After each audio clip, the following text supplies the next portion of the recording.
Alright. This is how I made unsatiated. This is how I did it. So, with the beat, we'll start off with the beat. This is the upright bass. The main body of the song. This is how it sounds without anything on it. And then I just put a utility on it just to like shrink down the width a little bit. Keep it a little bit mono. Just keep it in the center of the song. And then I had some RC20 retro color, just classic plugin. I add some vibrance onto anything really. So without, with, yeah, it's cool. And then I have this kick, without effects, with effects. A bit subtle, but just to like kind of beefing it up a little bit. That's how it sounds together. That's like almost the beat done, but then there's just like snares and percussion sprinkled out throughout. It's very simple but pretty effective. Most of the variation occurs in like the vocals and like other things that I add that I'll show you. Okay, so then the snare clap kind of thing. And we got yeah, this little percussion element just to like add on top of the snare. It's pretty subtle, it's pretty quiet, but I'm just happy it's there. I'm not complaining. So this is what it sounds like with all of the elements so far. Oh yeah, and then I also have a sidechain on the bass too, I forgot to mention. Just to let the kick hit a little bit harder.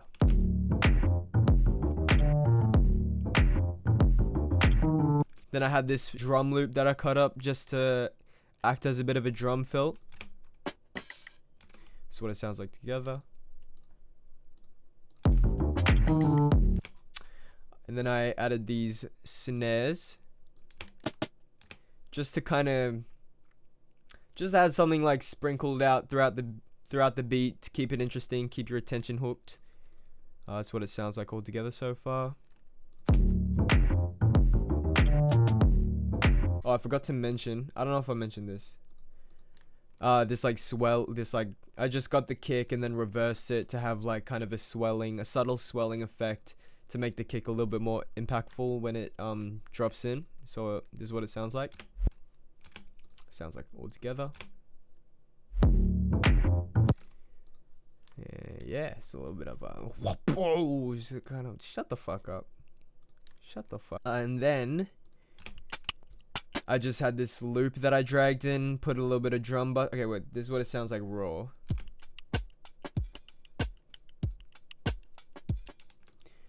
This is what it sounds like with drum bus.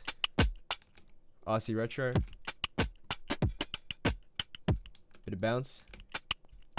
That's just to like cut off the on every beat, just so that the main beat can actually like poke through, otherwise it starts to get a little bit too cluttered on every beat.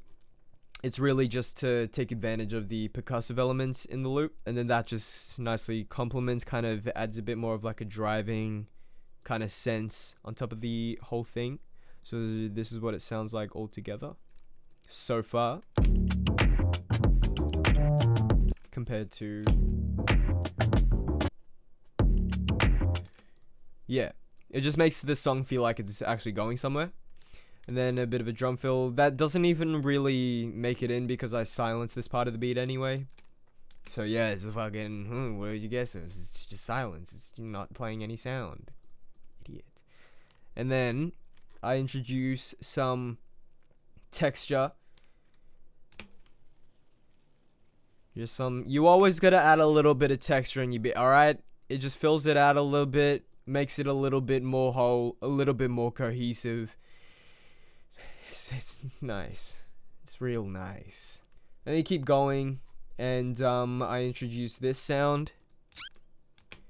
You know, again, just to keep things interesting. Here it sounds with the whole beat. Just a bit of a transition type of sound. And then I have this bass here with the speaker boom and the uber line. Yeah, simple bass. Just chucked it in there. La-di-da-di-da, la-di-da-di-da. And then I introduce some more hats and some other percussive elements. So what's this? Yeah. Again, just keep it interesting, keep it a little bit spicy. Some shuffle. I call it shuffle. I don't know what the actual.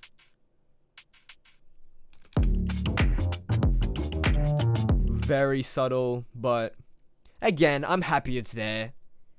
Fuck it. Yeah, come into the second verse. I have this little transition effect.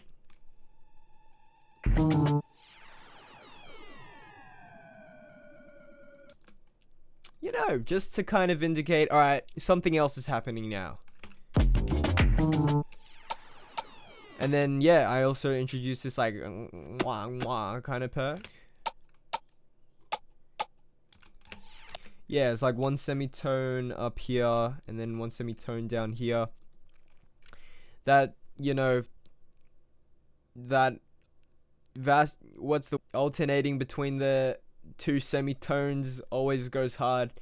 Even if you're not even using anything too tonal, that doesn't have any proper obvious pitch qualities when it's just like percussion and stuff, it still goes hard if you just like drop some of them down a semitone or up a semitone. Creates a bit of tension, a bit of oh yeah baby, sorry. And then I introduced this, I think. Yeah, again, just more like snare sounds, just keeping it very in the same aesthetic, like with all the sound choices and everything, just kind of sprinkling them throughout like little pockets that are a bit empty. And then I had a synth lead come in that I just compressed down into its own audio track because it's the trial version and it kind of has a hissing sound every few minutes. So I was like, to get around that, you just resample it. Easy fix.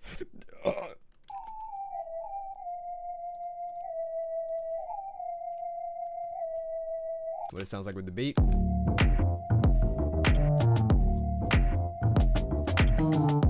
Okay, so this is actually pitched down a couple octaves. This is what it sounds like originally. I just love the algorithm Ableton uses when you pitch things down. Sounds like pretty nice. It works. So usually I kind of program in something in like a really high key and then just like pitch it down once or twice, and then it still has the same melody and everything, but it's just with a different tonal quality, and I really like it. So yeah, that's pretty much it for the beat, and then the rest of it is obviously just like the vocal stuff. Oh yeah, the intro sound. The intro sound is just this like one. Wait, what am I doing? The intro sound is just this one sample that I just chopped up and pitched. And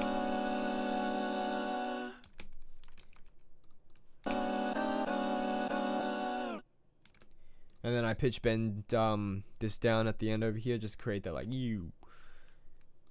tape stop effect. Yeah, that's pretty much it. The rest of it is just like the vocals and stuff. The vocals by themselves sound pretty horrendous and very awful in my opinion. Maybe it's because I've listened to it so many times. I don't know, but I just kind of hate it now. But when it's all layered together, a little bit of magic happens. This is what it sounds like by itself. New day, new smoke, night chasing. It sounds like with the. This is what the layers sound like first. New day, new smoke, night chasing. What it sounds like together. New day, new smoke, night chasing. And then with the beat. New day, new smoke, night chasing. So the vocals is where I feel like a lot of the excitement and variation and all of that fun stuff kind of comes into play. Because the beat is so simple and so loopy in a sense, it's like it gives a lot of room to get creative with the vocals and to like really switch things up really quickly without having to write out a whole like 4 bars.